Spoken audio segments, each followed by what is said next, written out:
9장 26절부터 31절까지의 말씀 저와 한 절씩 교독하시고 마지막 31절 말씀 한 마음과 한 목소리로 봉독해 올리겠습니다. 사울이 예루살렘에 가서 제자들을 사귀고자 하나 다 두려워하여 그가 죄자됨을 믿지 아니하니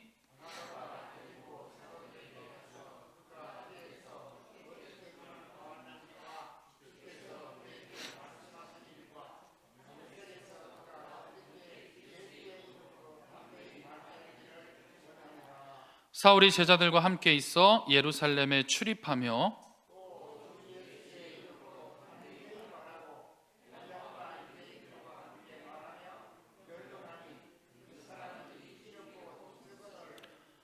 형제들이 알고 가이사랴로 데리고 내려가서 다소로 보내니라. 그리하여 온 유대와 갈릴리와 사마리아 교회가 평안하여 든든히 서가고 주를 경외함과 성령의 위로로 진행하여 수가 더 많아지리라. 아멘. 할렐루야. 아멘. 우리 오른손을 한번 이렇게 꽉 한번 쥐어 보겠습니다. 피곤하고 졸리신 시간이죠. 한번 따라해 볼까요? 힘. 네, 힘내시기 바랍니다. 네. 아멘. 대부분의 사람들이 힘을 얻으려고 살아가는 모습을 우리가 봅니다. 내가 갖고 있는 그 힘을 빼앗기는 순간에 불안해지고 스트레스 지수가 많이 높아집니다. 누구나 가지고 있는 생각인데요. 내가 하고 있는 생각이 대중들의 생각과 같을 거라고 우리가 믿으면서 사실 살아갑니다. 그런데 성장할수록 또 나이를 이렇게 한 살 한 살 지낼수록 나와 다른 생각으로 살아가는 사람들이 정말 끝없이 많구나 하는 것을 우리가 알게 됩니다. 그래서 그 생각을 어떻게 좀 통일시켜 보려고 내 생각이 대중의 생각과 좀 같아지고 싶어서 처음에는 설명도 해보고 또 노력도 해보고 또 여러 가지 시도를 해봤지만 결국 나와 다른 생각을 가진 대중들이 점점점 많다라는 것을 크게 느끼면서 살아갑니다. 이때부터 내 생각과 뜻을 실현하고 싶은 욕망이 생기고 그것을 이룰 수 있는 방법을 찾게 됩니다. 또 동시에 그러다 보면 부딪히는 어떤 벽들도 많이 만나게 됩니다.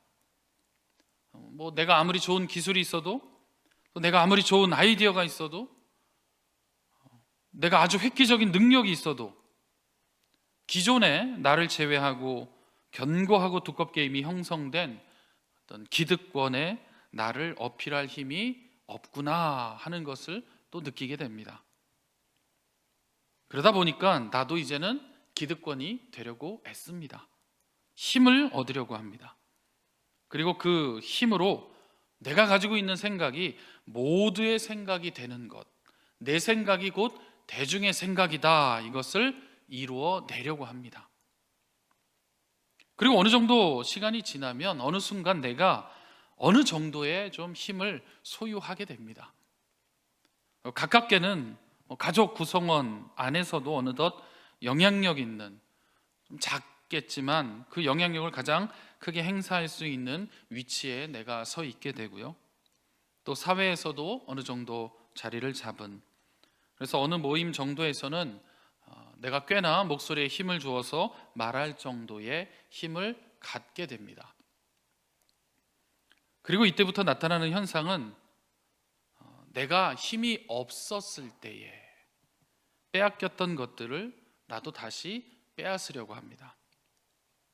그러면서 이런 다짐도 생기게 되는 것입니다. 내가 이제는 힘이 생겼으니까 좀 남의 것을 일부 빼앗을지언정 내 것을 다시 빼앗기지는 않겠다. 그리고 또 아무도 내 것을 함부로 넘보지 못하게 하겠다. 이거는 소유하고 있는 것뿐만 아니라 내가 가지고 있는 생각과 의견에도 적용이 됩니다. 이렇게 살아가다 보니까 내게 좀 더 큰 힘이 필요하겠다, 이것을 또 느끼게 됩니다. 그리고 다시 새로운 힘을 얻기 위해서 우리가 열심히 살아갑니다. 그런데 세상에 진실이 과연 존재하고 있을까? 세상은 수적으로 많은 사람이 주장하는 것을 진실로 믿고 따르는 경우가 참 많이 있습니다. 그러다가 한쪽이 절대적인 어떤 수적인 우위와 또 힘을 소유하기 시작하면 걷잡을 수 없이 다수가 믿는 그것이 진실이 되는 세상입니다. 그래서 힘을 소유한 그 집단은 나와 다른 의견을 가지고 있는 집단의 사람들의 목소리를 깎아내리기 시작합니다. 그러면서 때로는 죄인 취급도 하고 합니다.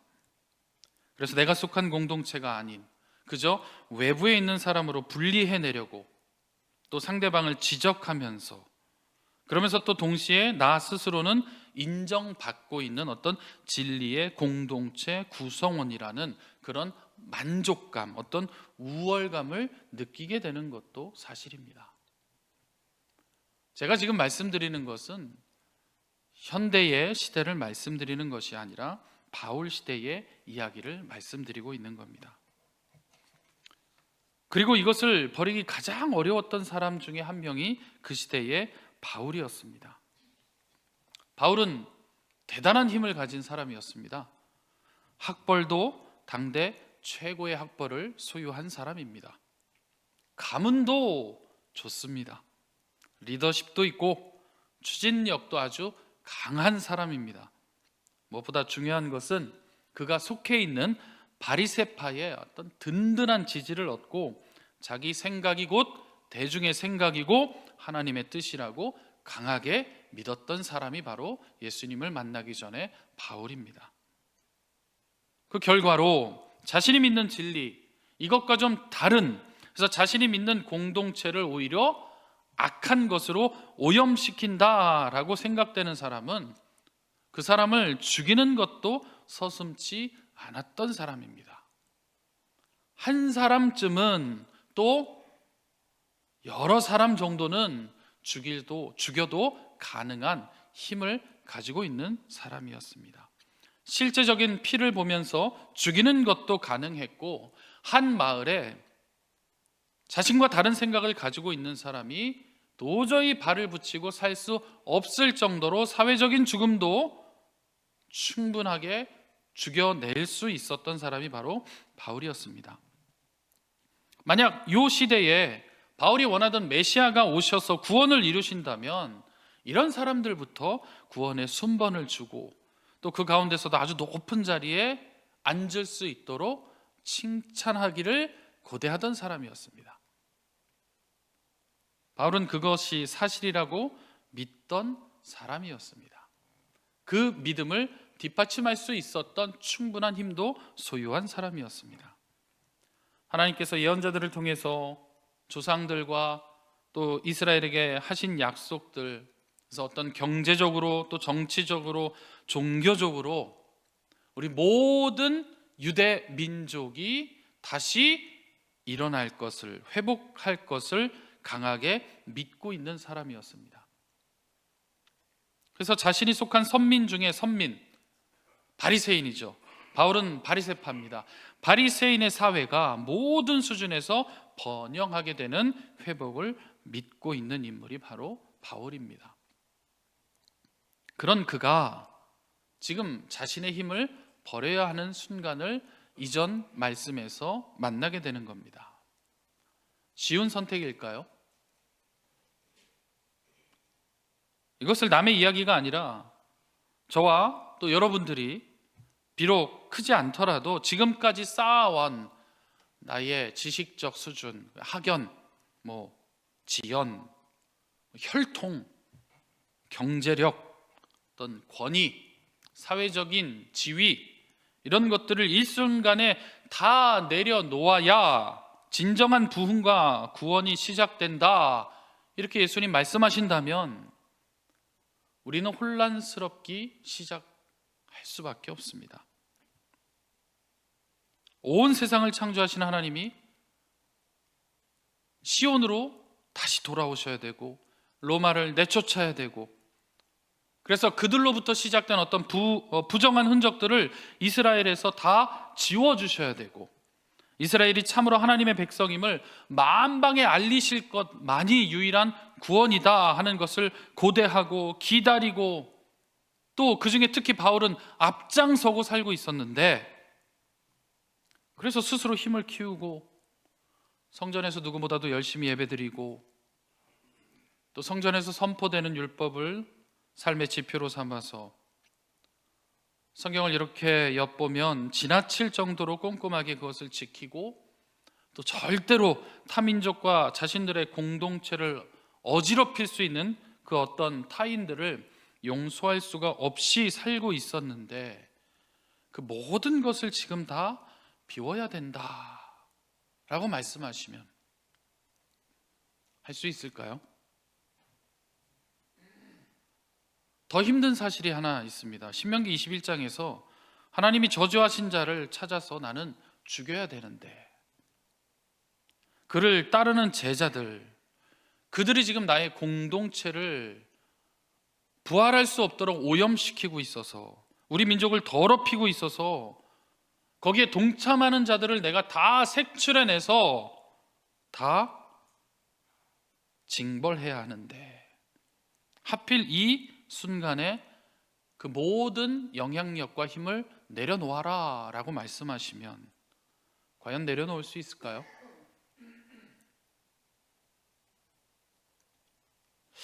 하나님이 이때를 위해서 내가 이 좋은 가문에서 태어나게 하시고 좋은 혈통을 잇게 하시고 나에게 아주 수준 높은 학문을 배우게 하시고 내가 속한 바리새파의 어떤 영향력, 이 능력도 내 뒤에 힘을 실어줄 수 있도록 이때를 위해서 하나님 나를 세우셨습니다 하고 자랑하고 다니고 앞장서고 있었는데, 내가 이야기하는 모든 영향력에 감히 함부로 누가 도전할 수 없는 그런 힘을 가지고 있었는데, 그 힘을 버리는 것이 정말 가능했을까 하는 겁니다. 우리도 마찬가지입니다. 하나님께서 우리 공동체에 부활을 주시고 또 이스라엘을 말씀에 구원하시는 날에, 그래서 다른 사람들이 나를 어떻게 보느냐, 이것에 따라서 하나님도 나를 평가해 주실 거야. 내가 얼마나 열심히 했는지 내 스스로 증명하는 것이 아니라 공동체 안에서 사람들이 나를 얼마나 인정해 주고 있는지, 그 인정에 따라서 하나님이 나를 평가해 주실 거야. 그게 옳은 거야. 이것이 옳은 거야. 내가 이 신앙을 지키기 위해서 얼마나 노력하고 살아왔고, 모든 사람이 박수치는 인생의 길을 걷고 있는데, 그래서 드디어 이제는 내 생각이 곧 대중들의 생각이라고 완벽하게 믿고 살고 있고 또 행동하고 선포하고 살고 있었는데, 그것을 한순간에 비우는 것이 가능할까 하는 겁니다. 네, 오늘 본문을 좀 이렇게 점프해서 마지막 절 31절로 가면 그것을 비워낼 때에 비로소 부흥이 시작됐다라는 것을 우리가 알 수 있습니다. 우리 마지막 본문인데요, 31절 같이 한번 읽어보겠습니다. 31절입니다. 그리하여 온 유대와 사마리아 교회가 평안하여 든든히 서가고 주를 경외함과 성령의 위로로 진행하여 수가 더 많아지니라. 아멘. 31절에 그리하여 이렇게 시작이 됩니다. 앞에 이야기를 그대로 받는 겁니다. 그래서 그리하여, 이게 무슨 말씀이냐면, 자신의 힘을 내세워서 자신이 꿈꾸는 어떤 부활을 믿었던 바울이 그것을 다 비워낼 수 있는 계기인 예수님을 만나 다시 거듭 태어나고 나니, 그때부터 온 유대와 갈릴리와 사마리아와 교회가 든든하고 평안하게 서가는데, 자신들이 믿었던 방향이 아닌 하나님이 원하시는 주를 경외함과 동시에 성령 하나님의 역사가 함께 진행이 시작되어서 믿음의 사람들의 수가 더 많아졌더라 하는 구절입니다. 거꾸로 읽으면 이렇게 되는 거죠. 그 시작점이 어디에 있는가? 한 사람의 내려놓고 비움, 또한 예수 그리스도를 만나 변화된 시점이 부흥의 시작이더라. 이것을 31절이 기록하고 있습니다. 우리가 신앙생활의 믿음 생활의 길을 걷는 것이 참 순탄치 않습니다. 그 가운데 또 재미난 사실은 늘 우리 주님은 역설적이시기 때문에 그렇죠. 세상 모든 사람들에게 자신의 희생, 십자가의 그 희생의 사랑을 알리는 가장 좋은 방법이 그러한 권위와 또 어떤 힘을 이용하면 되는데, 그걸 이용하지 않으시면서 알리려 하다 보니까 우리 역시 어려운 길을 따라가고 있습니다. 예수님이 힘이 있는 자들에게 그 큰 힘이 되는 그 힘을 통한 구원을 소유하라고 가르쳐 주신 적이 없습니다. 오히려 늘 복음서에서 말씀하시는 것은 오히려 너희를 비워서 너희 자신을 비움으로써, 또 이후에 서신서에 나타나는 것은 비움으로써 자기 자신의 십자가를 지고 예수님을 따라오라고 가르치십니다. 더 쉽게 이야기하면 내가 충분히 구원을 얻을 만하다고 자부하고 있었던 것들, 세상의 모든 사람들이 감히 나를 범접할 수 없는 그 모든 것들이 구원 앞에서 무용지물이다, 이렇게 말씀하고 가르치시죠. 저희도 마찬가지입니다. 그 모든 것을 버려라, 비워라 할 때 우리가 과연 따를 수 있을까요? 계속해서 반복적으로 나를 비워내어 그래야 새로운 것을 채울 수 있다라는 것을 반복해서 예수님은 가르쳐 주십니다. 대표적으로 부자 청년의 비유가 그러했고요. 또 가장 어떤 절정에 있는 역설은 죽어야 다시 사는 것을 예수님께서 몸소 이루셨습니다. 그래서 우리가 내가 가지고 있는 그 크고 작은 힘들을 버려내는 것은 우리 힘으로 많이 노력해봤지만 사실 도저히 할 수 없는 일이 맞음을 먼저 고백하는 것이 옳을 것 같습니다. 어떻게 해야 하는가? 오늘 본문 이전의 말씀과 계속해서 연결되는 것은 본문에서는 딱 한 가지 방법만을 소개하는데, 그것이 무엇이냐면 예수님을 진정으로 만날 때 가능해지더라 하는 겁니다. 내가 세운 것들, 나를 추종하는 사람들의 수가 오히려 더 많아지면서 내가 이것이 진실이다, 이것이 진리다 하고 주장했던 그런 잘못된 신념을 버릴 수 있는 유일한 방법은 다시 한번 예수님을 만나는 것 외에는 없습니다. 그래서 바울도 마찬가지로 이전 말씀에 평생에 걸쳐서 바울이 소유하려고 했던 그 소유를 비우는데 사실 딱 3일이면 충분했습니다. 단 3일 동안 눈을 감는 것으로 그가 그동안 만들었던 모든 힘이 정말 빨리 내게서 배출해내야 되는 배설물과 같았구나 하는 것을 깨닫게 됩니다.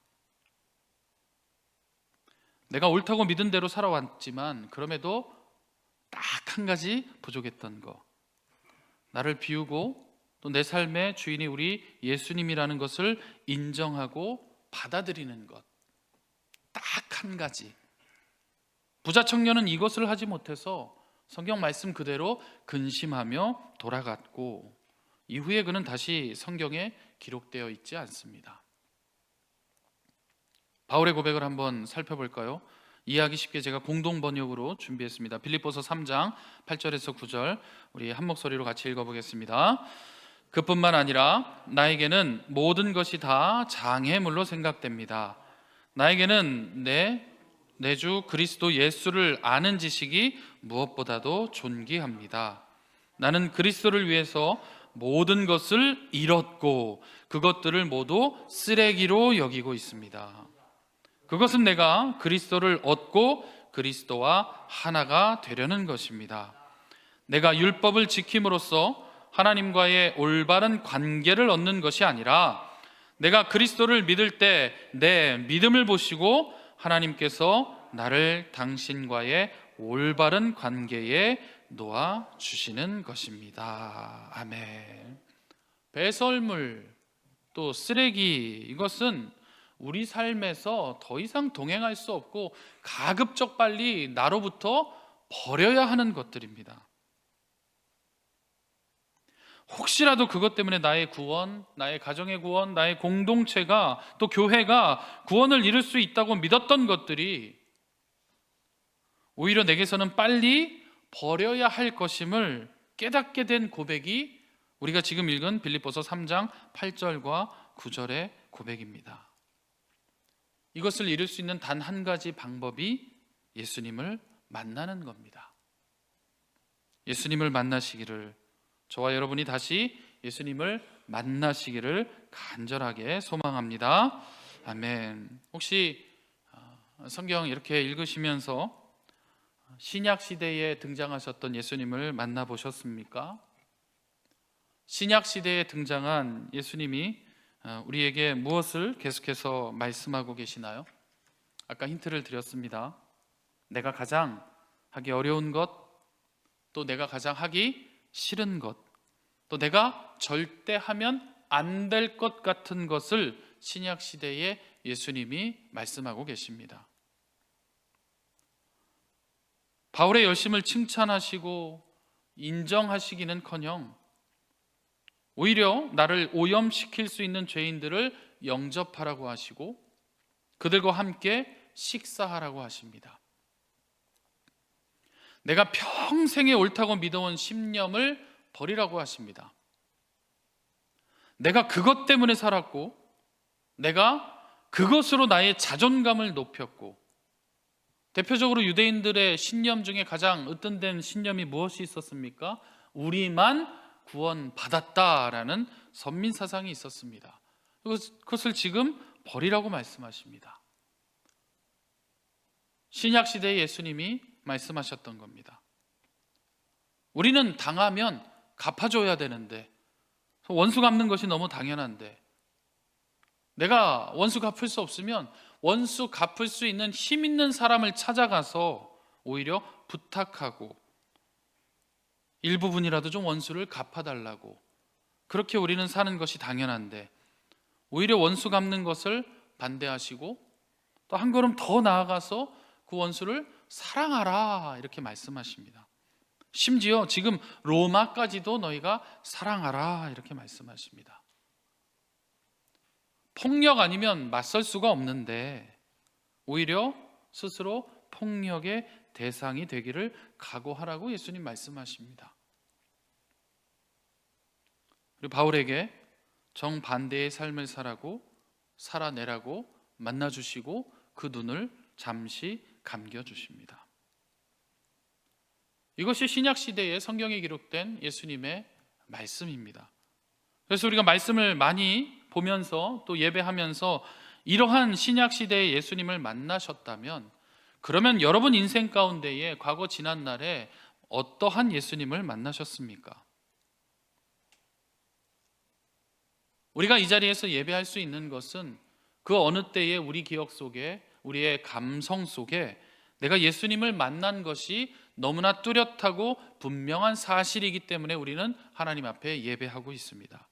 그러면 예수님을 만난 이후에 지금 바울처럼 저도 또 여러분도 그렇게 자신의 십자가를 지고 과연 살고 있을까? 네 라고 대답하고 싶습니다. 근데 마음속으로는 그렇지 못한 것 같습니다 라고 대답하는 게 우리의 솔직한 고백입니다. 너무 어렵습니다. 이게 너무 쉽지 않습니다. 쉽지 않은 이유 중에 하나가 또 있는데요, 오늘 본문 26절처럼 나는 예수님을 만나서 이제는 새 사람이 되었다라고 자부하는데 우리에게 계속해서 반복되는 위기가 찾아오는 것이 이유 중에 또 하나입니다. 우리 26절 같이 한번 읽어보겠습니다. 26절입니다.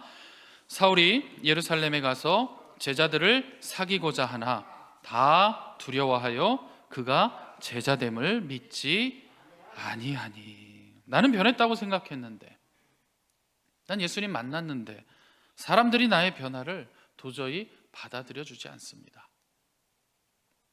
나는 내 가문도 내 학벌도 내 지위도 내 권위도 능력도 모든 힘을 다 내려놓고 주님 따르기로 다짐했는데 희한하게 사람들은 나를 그렇게 바라봐 주지 않는 이러한 시련이 우리를 기다리고 있습니다. 그런데 또 감사한 것은 말씀을 보면 그 중에 그럼에도 불구하고 나를 다시 한번 건져내고 나와 함께 그 길을 걸어가주는 너무 감사한 동역자가 있다는 사실입니다. 나를 변호해주고 또 나의 진심을 알아봐주는 사람, 늘 우리 곁에 동역자를 두어 주신다는 사실입니다. 27절도 같이 한번 보겠습니다.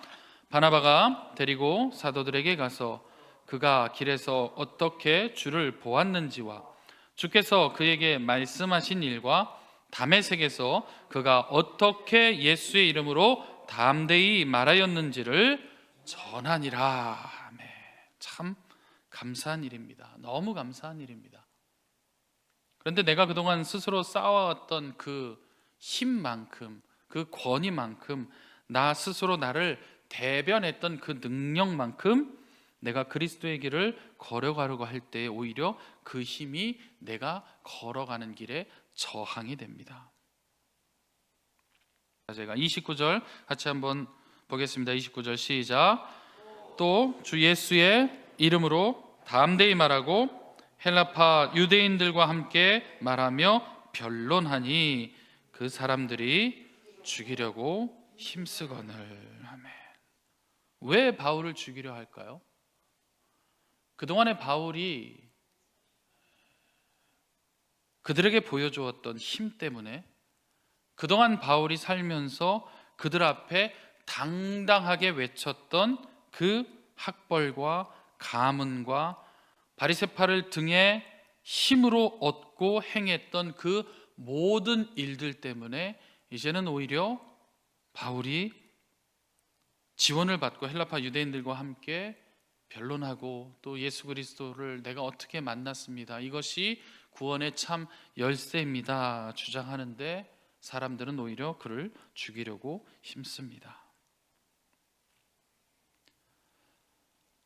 저와 또 저보다 크신 여러분들이 가지고 있는, 또 어쩌면 원하고 있는 그 어떠한 능력, 힘은 우리가 이 세상을 참 편안하게 살 수 있도록 도와줄 수 있는 것은 맞습니다.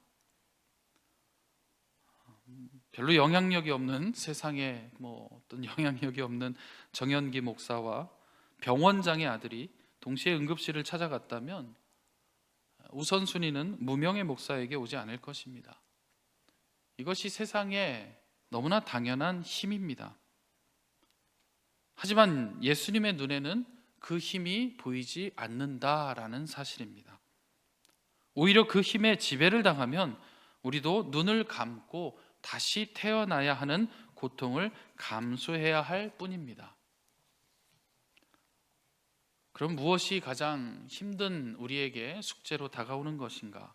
저도 그렇고 또 여러분도 공감하시는 것은 내가 가지고 있는 이 힘을 빼는 것도 힘들지만 또 동시에 그것 때문에 내 자존심이 상하고 내가 지는 것 같고 내가 고개 숙이는 것이 힘든 것도 맞지만 26절 말씀처럼 또 29절에 있는 말씀처럼 그러한 순간을 만나면 내 안에서 자꾸만 불쑥불쑥 올라오려고 하는, 그래서 손쉽게 내가 가지고 있는 그 힘으로 상대방을 누르고 싶은 그 마음과